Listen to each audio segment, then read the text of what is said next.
My friends, we live in a world that constantly holds up a mirror, urging us to gaze upon our reflection not for self-understanding, but for external approval.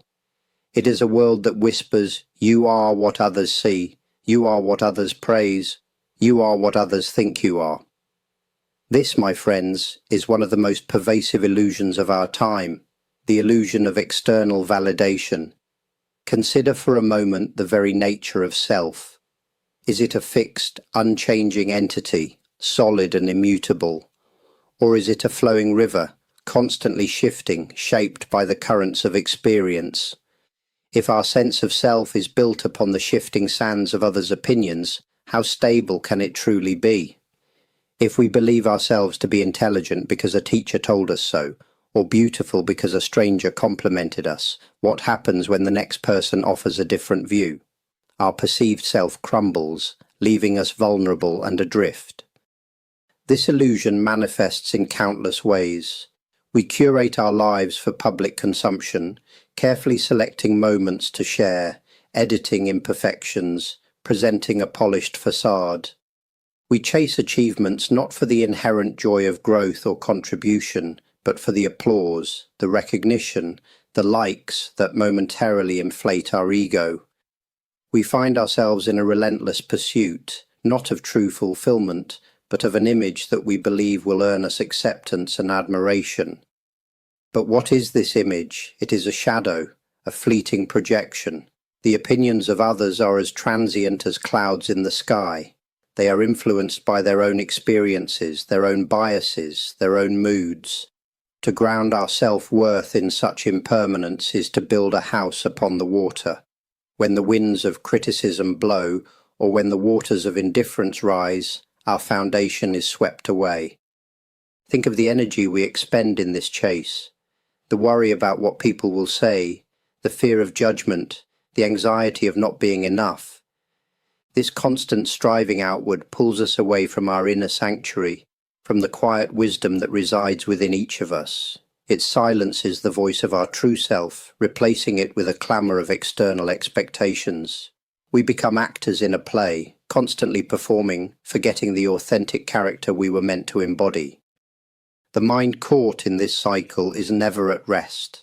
It is like a merchant who carries his wares not knowing where his customer is, constantly adjusting his price and quality based on every passing comment.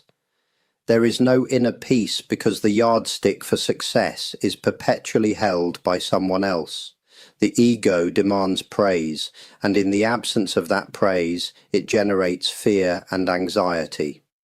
This is the very essence of suffering born from attachment not to wealth or power, but to the idea of what we should be in the eyes of others. The Buddha taught us about anatta, the doctrine of non-self, reminding us that there is no permanent, unchanging self that we can cling to. While this profound teaching often refers to the ultimate nature of reality, it also has a practical application in our daily lives. If there is no fixed I to begin with, then how much more illusory is an I that is constructed from the perceptions of others? What we perceive as self is a collection of ever-changing physical and mental phenomena, including our thoughts, feelings, and yes, even our reputation. Clinging to any of these, especially the external ones, leads to suffering. To illustrate this endless, fruitless striving for approval, let me share a simple story, often told to teach the principle of the 8 worldly winds, the universal conditions that constantly buffet human existence. These 8 winds are pairs of opposites: praise and blame, gain and loss, pleasure and pain, fame and disgrace. The story concerns a wise Zen master and his novice student.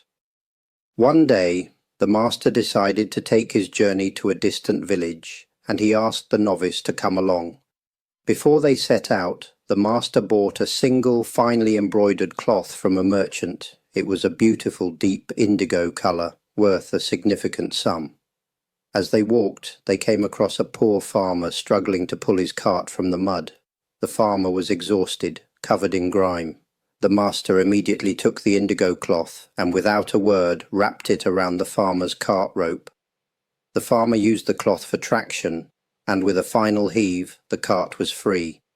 The farmer, grateful but confused, could only stare at the soiled, ruined cloth. The master simply nodded and continued walking. A little while later, they met a group of wealthy, important travellers. One traveller, seeing the monk, called out, "Master, you walk without a servant. Surely a man of your learning deserves to be attended." The master smiled and replied, "I find walking alone is the finest way to practice observation." The traveller scoffed. A true master would have no need to walk. Later still, they stopped at a town to rest, and the master, without asking, began sweeping the courtyard of a dilapidated temple. A beggar sitting nearby whispered to the novice, "See that old man? He is a fake.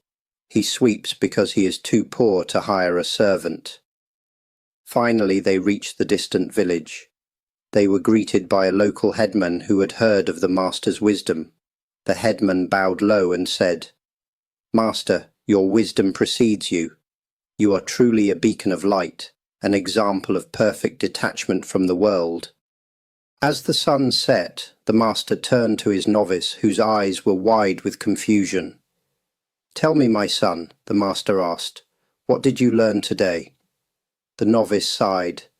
"Master, I learned that the world's opinion is utterly useless. Today, they praised you as a great master, but yesterday, they saw you ruin a fine garment, and earlier, they criticized you for walking alone.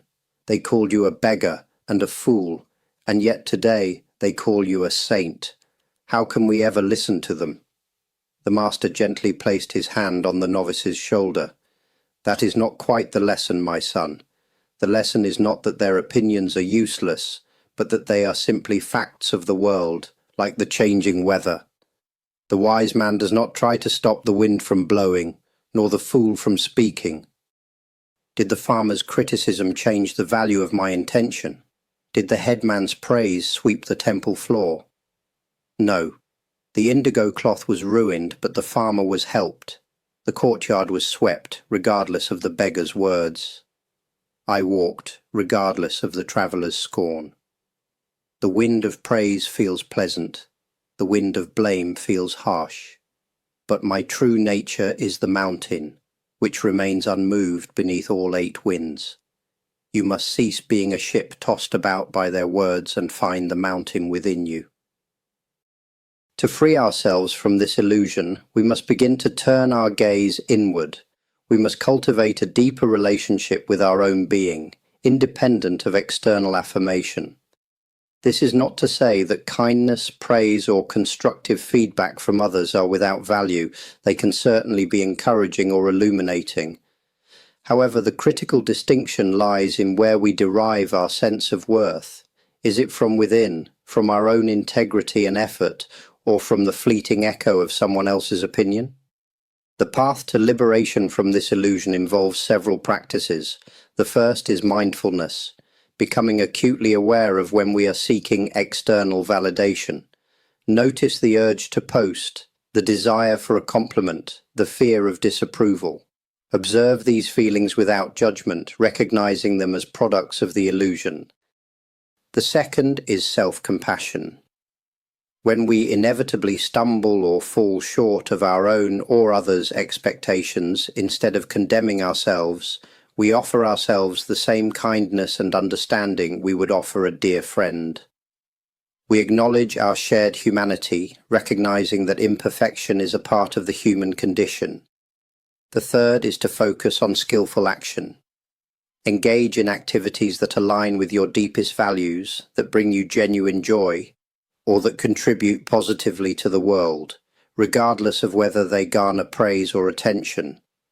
When the motivation comes from within, from a place of authenticity and purpose, the outcome becomes secondary to the journey itself. The effort, the learning, the contribution, these become their own reward. And finally, remember the profound teaching of interdependence. While we strive for inner liberation, we are not isolated beings. Our actions touch others, and their actions touch us. But the foundation of a healthy interdependence is a self that is rooted in its own truth, not in a manufactured image designed to please. Only when we are free from the constant need for external approval can we truly connect with others from a place of genuine presence and compassion.